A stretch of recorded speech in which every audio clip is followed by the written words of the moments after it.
दोस्तों ये कहानी है एक ऐसी लड़के की जिसने 4 महीनों से कोई भी फूड नहीं खाया होता, मगर फिर भी वो लड़की हेल्दी और बिल्कुल ठीक होती है। कुछ लोग उसे संत मानने लगते हैं तो कुछ लोगों को उस लड़की पर शक होता है कि उसे छुपकर खाना दिया जा रहा है, मगर कोई भी इस मिस्ट्री को सुलझा नहीं पाता। लेकिन आखिर कैसे वो लड़की 4 महीनों से बिना कुछ भी खाए जिंदा है? क्या उसे छुपकर खाना दिया जा रहा है या फिर ये कोई चमत्कार है? चलिए देखते हैं इस मिस्टीरियस मूवी में। तो कहानी की शुरुआत साल 1962 से होती है, जहां हमें एक इंग्लिश नर्स को दिखाया जाता है जिसका नाम एलिजाबेथ लिब राइट होता है। एलिजाबेथ इंग्लैंड से आयरलैंड के एक छोटे गांव में जाती हैं, जहां एना ओडोनल नाम की एक लड़की अपने परिवार के साथ रहती है। एना ओडोनल पिछले 4 महीनों से बिना कुछ भी खाए चमत्कारी रूप से जिंदा होती है।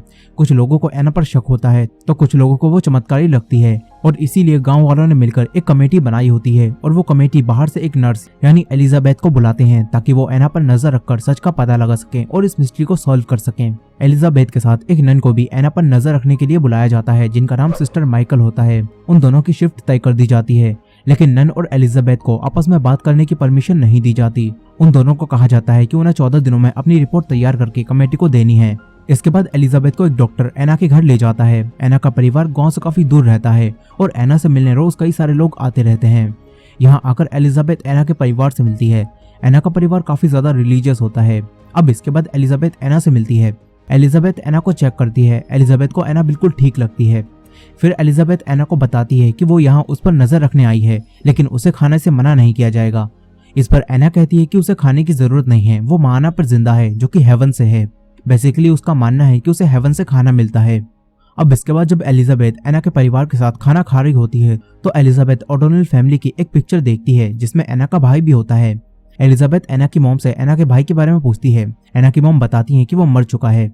फिर रात में एलिजाबेथ एना को प्रेयर करते हुए देखती है। फिर सिस्टर माइकल की शिफ्ट शुरू हो जाती है और एलिजाबेथ वापस गाँव आ जाती है। एलिजाबेथ को अब भी यही लग रहा होता है कि जरूर एना को छुपकर खाना दिया जा रहा है, इसलिए अगले दिन जब एलिजाबेथ दोबारा एना के घर जाती है तो वो एना को घर से बाहर ले आती है ताकि एना थोड़ा चले फिरे तो शायद उसे भूख लग जाए और वो खाना खाए। लेकिन ऐसा नहीं होता। इतना चलने के बाद भी एना सिर्फ पानी ही पीती है। इसके बाद एलिजाबेथ वापस एना के घर आ जाती है। एलिजाबेथ एना के आसपास की जगह को चेक करती है कि शायद आसपास खाना छुपा कर रखा गया हो, लेकिन एलिजाबेथ को वहां भी कुछ नहीं मिलता। फिर यहाँ वही डॉक्टर वापस आते हैं। वो एना को चेक करते हैं और उन्हें भी एना बिल्कुल ठीक लगती है। एलिजाबेथ उस डॉक्टर से कहती है कि एना से मिलने रोज कई सारे लोग आते रहते हैं, इसलिए हमें उस पर सही से रिसर्च करने के लिए एना को उनसे मिलना बंद करना होगा। इसलिए अब एलिजाबेथ एना को किसी से भी मिलने से मना कर देती है। अब अगले दिन एलिजाबेथ से मिलने एक रिपोर्टर आता है जिसका नाम विलियम बायरन होता है। वो एना की स्टोरी पर एक आर्टिकल लिख रहा होता है, इसलिए वो एना से मिलने के लिए कहता है, लेकिन एलिजाबेथ उसे एना से मिलने से मना कर देती है। रात में एलिजाबेथ दोबारा एना के घर जाती है, जहाँ एना की फैमिली एना के पास बैठी होती है। सिस्टर माइकल भी वहीं होती हैं। एलिजाबेथ सिस्टर माइकल से एना के बारे में पूछने की कोशिश करती हैं, लेकिन इन दोनों को आपस में बात करने की परमिशन नहीं थी, इसीलिए सिस्टर माइकल एलिजाबेथ को कुछ भी नहीं बता पाती। एना के परिवार और सिस्टर माइकल के जाने के बाद जब एना सो रही होती है तो एलिजाबेथ दोबारा घर को चेक करती है, लेकिन उसे फिर से यहाँ कुछ नहीं मिलता। सुबह एलिजाबेथ वापस गाँव चली जाती है। वो देखती है कि रिपोर्टर अब भी यही गाँव में है। अब अगले दिन एलिजाबेथ दोबारा एना के घर जाती है। एलिजाबेथ सिस्टर माइकल से पूछती है कि क्या आपने यहाँ कुछ अजीब देखा, जिस पर सिस्टर माइकल कहती हैं कि उन्हें यहाँ कुछ भी अजीब नहीं दिखा है। एलिजाबेथ देखती है कि आज फिर सोने से पहले एना के मॉम डैड उसके पास बैठे हुए हैं और उसकी मॉम एना को किस कर रही हैं। फिर इस दिन भी एलिजाबेथ को कुछ भी नहीं पता चल पाता कि आखिर एना बिना कुछ खाए कैसे जिंदा है। इसके बाद वही रिपोर्टर एलिजाबेथ से दोबारा मिलता है। एलिजाबेथ उसे बताती है कि एना सच में बिना कुछ भी खाए जिंदा है। इस पर वो रिपोर्टर कहता है कि जरूर एना एक्टिंग कर रही है, उसे छुपकर खाना दिया जा रहा है। अब अगले दिन एलिजाबेथ एना के परिवार वालों को भी एना से मिलने से मना कर देती है। इसके कुछ दिनों बाद एना का एक दांत टूट जाता है, जिससे एलिजाबेथ को पता चलता है कि अब खाना ना खाने की वजह से एना कमजोर पड़ती जा रही है। वहीं वो रिपोर्टर एलिजाबेथ से अब भी एना को उससे मिलवाने के लिए कह रहा होता है।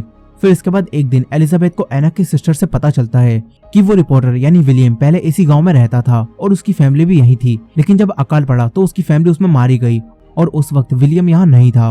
अब विलियम की फैमिली के बारे में जानकर एलिजाबेथ को काफी दुख होता है, क्योंकि एलिजाबेथ ने भी अपने हस्बैंड और अपनी बेटी को खो दिया है। इसलिए अब एलिजाबेथ विलियम यानी उसी रिपोर्टर से बात करती है। एलिजाबेथ विलियम से उसके परिवार के बारे में बात करती है और फिर उसे अपनी बेटी और अपने हस्बैंड के बारे में बताती है।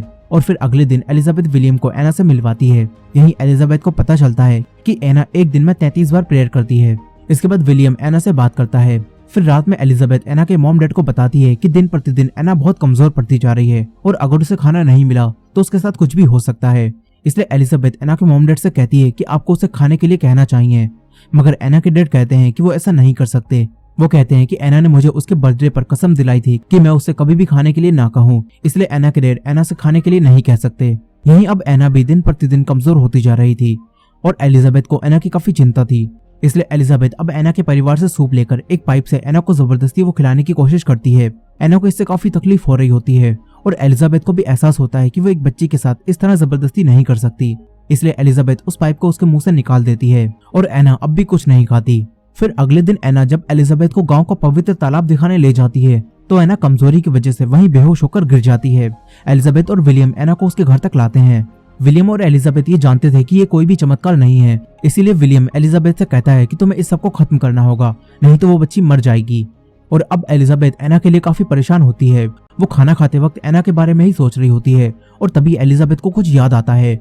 ऐसा लगता है कि एलिजाबेथ ने अब इस मिस्ट्री को सुलझा लिया है, इसलिए एलिजाबेथ तुरंत एना के घर जाती हैं, जहाँ सिस्टर माइकल एना के पास बैठी होती हैं। सिस्टर माइकल के यहाँ से जाने के बाद एलिजाबेथ एना से बात करती है। एलिजाबेथ एना से कहती है कि तुमने मुझसे कहा था कि तुम माँ पर जी रही हो, और यहाँ एलिजाबेथ से यह भी कहा गया होता है कि माँ की किस पवित्र होती है। इससे अब एलिजाबेथ को समझ आ गया था कि एना की मॉम खाना चबाकर किस करने के दौरान वो खाना एना को खिलाती हैं, जैसे कि एक बर्ड अपने बच्चे को खाना खिलाती है। और यहाँ एना से ये कहा गया होता है कि ये माना है जो कि उसके लिए हेवन से आया है, और एना को बचपन से ही उसके मॉम डैड ने ये सारी कहानियां सुनाई होती हैं। इसीलिए एना को इन सारी कहानियों पर विश्वास होता है और उसे लगता है कि ये खाना उसके लिए हेवन से आया है। और अब एलिजाबेथ के कहने पर भी एना ये नहीं मानती कि वो फूड खाती है, बल्कि उसे तो अब भी यही लगता है कि उसके लिए माना हेवन से आता है। अब यहाँ ये मिस्ट्री तो सॉल्व हो गई है कि एना खाना खाती है।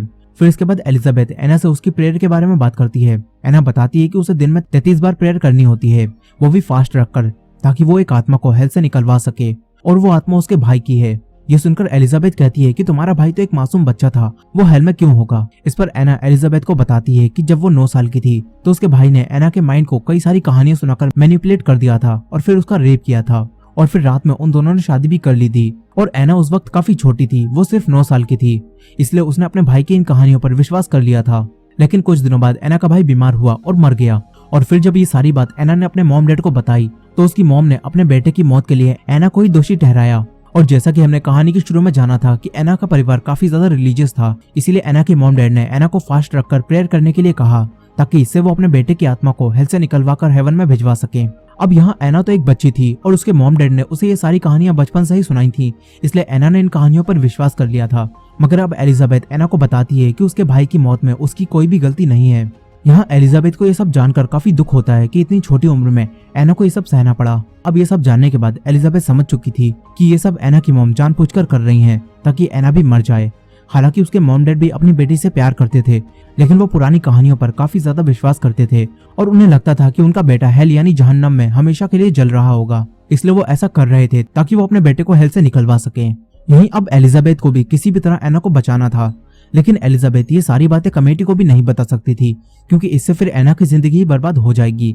इसलिए एलिजाबेथ सबसे पहले ये सारी बातें विलियम यानी उसी रिपोर्टर को बताती है, ताकि एलिजाबेथ एना को बचाने में उसकी मदद ले सके। इसके बाद एलिजाबेथ कमेटी को सिर्फ इतना ही बताती है कि एना की मॉम किसके दौरान एना को खाना खिलाती हैं और इसी वजह से एना अब तक जिंदा थी। लेकिन यहाँ सिस्टर माइकल से जब पूछा जाता है तो वो कहती हैं कि उन्होंने ऐसा कुछ भी नहीं देखा है। फिर इसके बाद यहाँ एना और उसके परिवार को भी बुलाया जाता है। एना से पूछा जाता है कि क्या उसने पिछले 4 महीनों से कुछ भी खाया है, और एना कहती है कि उसने सिर्फ माना जो कि उसके लिए हेवन से आता है, सिर्फ उसे ही खाया है। अब ये जानकर कमेटी एलिजाबेथ की बातों पर विश्वास नहीं करती और 2 दिन और एना पर नजर रखने के लिए कहती है। यहाँ अब बस 2 दिन ही बचे होते हैं और अगर एलिजाबेथ को एना को बचाना है तो इन 2 दिनों में ही कुछ करना होगा। और यहाँ एना भी अब काफी ज्यादा कमजोर हो चुकी थी, इसीलिए एलिजाबेथ एना की मॉम से कहती है कि एना मर रही है और आप उसे बचा सकती हैं। लेकिन एना की मॉम कहती है कि उनके दोनों बच्चे हेवन में जाएंगे। इससे एलिजाबेथ समझ जाती है कि एना की मॉम अब एना को नहीं बचाएंगी, और अब एलिजाबेथ एना को अपने साथ ले जाने के बारे में सोचती है। वो इस काम में उसी रिपोर्टर की मदद मांगती है। इसके बाद एलिजाबेथ अपनी डायरी में, जिसमें वो अपनी रिपोर्ट लिख रही होती है, उसमें एना की मौत का समय लिख देती है। और फिर बाद में जब गांव में चर्च के पादरी ने एना की अच्छी हेल्थ के लिए प्रेयर रखी थी और जब एना का परिवार वहां गया होता है तो एलिजाबेथ एना को उठाती है, और यहाँ अगर एना को कुछ भी नहीं दिया गया तो वो मर जाएगी। इसलिए एलिजाबेथ सबसे पहले एना को तुरंत उसी तालाब के पास ले जाती है।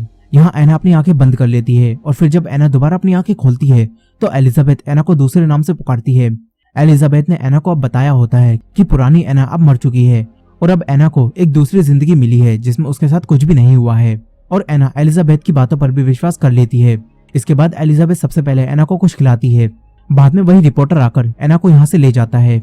एलिजाबेथ वापस एना के घर जाती है और एना के घर में आग लगा देती है, जिसके बाद एलिजाबेथ कमेटी को अपनी रिपोर्ट सौंपती है, जिसमें उसने लिखा होता है कि एना मर गई थी और फिर एलिजाबेथ की गलती की वजह से वहां रखा लैंप गिर गया और पूरे घर में आग लग गई, जिसमें एना की डेड बॉडी भी जल गई। हालांकि कमेटी को एलिजाबेथ की इन बातों पर विश्वास नहीं होता, इसलिए कमेटी एलिजाबेथ को कुछ दिनों तक और यहीं रुकने के लिए कहती है और कमेटी एलिजाबेथ को उसके काम के पैसे भी नहीं देती। यहीं जब सिस्टर माइकल एलिजाबेथ के हाथों पर पट्टी बांध रही होती हैं, तो वह एलिजाबेथ को बताती हैं कि उसने रिपोर्टर को एना को कहीं ले जाते हुए देखा था और सिस्टर माइकल भी एना को बचाना चाहती थी, इसीलिए सिस्टर माइकल ने ये सारी बात किसी को भी नहीं बताई होती। अब कुछ दिनों बाद एलिजाबेथ वापस आयरलैंड आ जाती है और यहाँ आकर एलिजाबेथ एना के साथ उसकी और अपनी एक नई जिंदगी शुरू करती है और इसी हैप्पी एंडिंग के साथ ये मूवी यहीं खत्म हो जाती है। सो दोस्तों, ये थी साल 2022 में आई द वंडर मूवी की फुल स्टोरी। आई होप कि आपको ये स्टोरी पसंद आई होगी।